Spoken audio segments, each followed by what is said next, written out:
नमस्कार, दैनिक shift time में आप सभी का स्वागत है। एक बड़ी खबर आपके समक्ष लेकर आए हैं और बड़ी खबर ये है कि जो गन लाइसेंस स्कैम हुआ था उसमें फ़िलहाल सीबीआई ने, क्राइम ब्रांच ने ऑनरेबल हाई कोर्ट से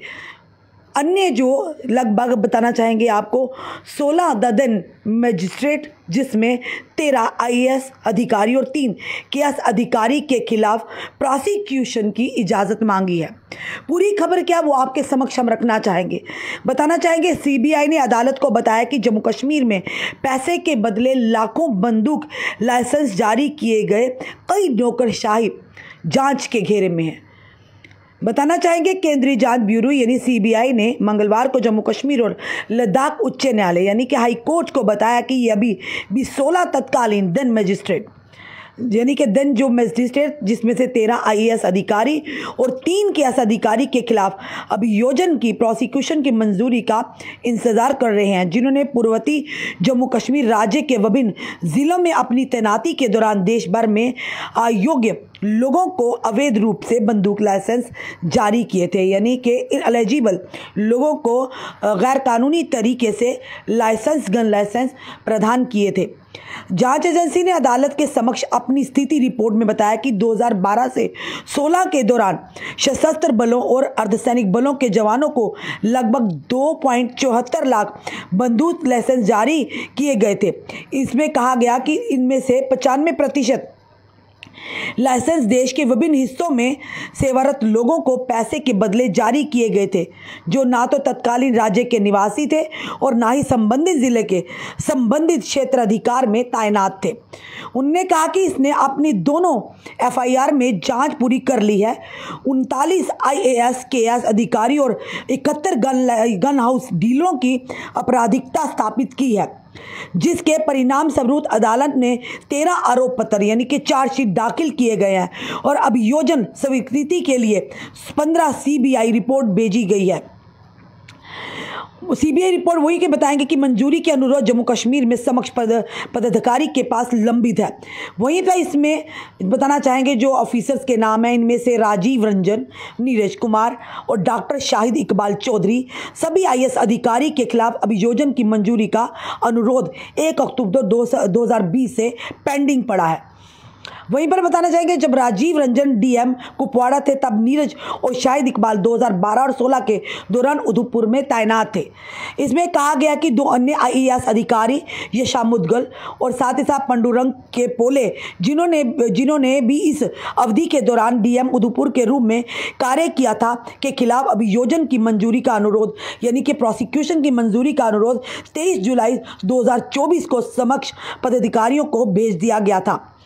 अन्य आईएएस अधिकारी जिन्होंने विभिन्न जिलों में डीएम के रूप में, डिस्ट्रिक्ट मजिस्ट्रेट के रूप में कार्य किया और जिनके खिलाफ सीबीआई को अभियोजन स्वीकृति का इंतजार है यानी प्रोसिक्यूशन का इंतजार है, उन्होंने जितेंद्र कुमार, जिसमें है जितेंद्र कुमार, साथ ही साथ जितेंद्र कुमार सिंह, जितेंद्र कुमार, श्री प्रसन्नता रामास्वामी, रमेश कुमार शामिल हैं, जिन्होंने 2012 से 16 के दौरान समय समय पर जम्मू संभाग के उधमपुर, पुंछ, राजौरी, रामबन और कठुआ जिला में जिला मजिस्ट्रेट यानी कि एडीएम के रूप में कार्य किया था। पुंछ के डीएम के रूप में कार्य करने वाले निसार अहमद वानी के खिलाफ भी सीबीआई का अनुरोध समक्ष पदाधिकारी के पास लंबित है यानी कि पेंडिंग है। कश्मीर घाटी और लद्दाख में सेवा देने वाले डीएम में राजीव रंजन, एम राजू जी, प्रसन्ना रामास्वामी, यशा मुदगल और नीरज कुमार के अलावा केएस अधिकारी अब्दुल हफीज शाह, फिदा हुसैन शामिल हैं। स्थिति रिपोर्ट से पता चला है कि इन आईएएस और केएस अधिकारियों के अलावा 11 न्यायिक यानी कि क्लर्कों के खिलाफ अभियोजन की मंजूरी का अनुरोध भी लंबित है, यानी कि जो क्लर्क थे उनके खिलाफ भी लगभग 12 थे, अभी भी प्रोसिक्यूशन की मंजूरी का जो उन्होंने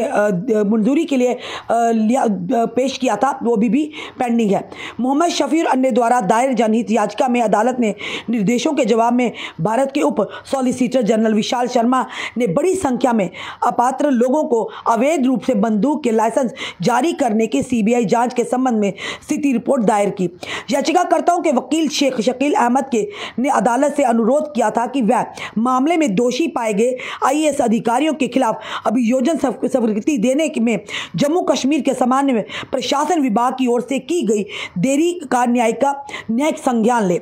यानी आखिर क्यों उन्हें इस बात को लंबित रखा गया है, जबकि प्रोसिक्यूशन की इजाज़त मांगी जा रही है, उन्हें अभी तक लंबित है वो मांग। उनकी कार्यप्रणाली का उल्लेख करते हुए जांच एजेंसी ने अपनी स्थिति रिपोर्ट में कहा कि लाइसेंसिंग प्राधिकरण डीएम, गन हाउस डीलरों और अन्य बिचौलियों ने पैसे के बदले में अपात्र व्यक्तियों के पक्ष में अवैध रूप से सशस्त्र लाइसेंस यानी आर्म्स लाइसेंस जारी करने के लिए आपराधिक साजिश रची, जो ना तो ज़िले के निवासी थे और ना ही उस ज़िले में के अधिकार क्षेत्र में तैनात थे। इसे बताया गया कि बंदूक डीलरों बिचौलियों के दूर दराज के स्थानों पर तैनात रक्षा कर्मियों को पैसे के बदले जम्मू कश्मीर से हथियार लाइसेंस जारी करवाने का लालच दिया और कहा गया कि डीलरों ने आवेदन पत्र उपलब्ध कराए जिन्होंने आवेदकों द्वारा आशंकित रूप से भरा गया था। ये साफ तौर पर एक बड़ी खबर जो आ रही है, और बड़ी खबर ये है, पहले ही हमने आपको बताया कि सेंट्रल ब्यूरो ऑफ इन्वेस्टिगेशन ने honourable Jammu Kashmir Ladakh high court से जो प्रोसिक्यूशन सैंक्शन के लिए यानी कि ऑनरेबल हाई कोर्ट से जो आईएएस और केस ऑफिसर है उनके लिए मंजूरी की मांगी है, और ये पहले भी ये मांग जो मंजूरी जो है लंबित है। तो फिलहाल देखना जो है क्या ऑनरेबल हाई कोर्ट क्या प्रोसिक्यूशन की मंजूरी देती है जिन भी आईएएस और केस ऑफिसर्स के हमने नाम लिए हैं। ये वो आर्म्स जो स्कैम था, गन आर्म लाइसेंस, जो इन एलिजिबल लोग थे, जो यहाँ के कार्य क्षेत्र में नहीं थे, जो तैनात भी नहीं थे, अवैध रूप से उन लोगों को गन लाइसेंस यानी कि प्रदान किए गए थे, और जिसके चलते एक आपराधिक साजिश रची गई थी। यानी उन्हें आर्म्स के बदले भारी भरकम रकम ली गई थी और अवैध रूप से उन्हें आर्म्स दिए गए थे। उसी के चलते दो जो एफआईआर दर्ज हुई थी, उसी के आधार पर ये सारी जो इन्वेस्टिगेशन चल रही है, इसमें जो Jammu and Kashmir Ladakh high court से जो कि यानी कि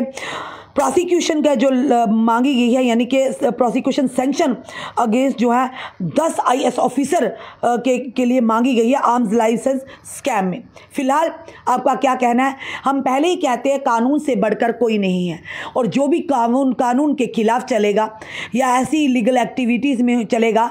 तो कानून सबके लिए जनाब बराबर है, उनकी सज़ाएं भी सबके लिए बराबर है। चाहे वो कोई डीएम हो, चाहे वो कोई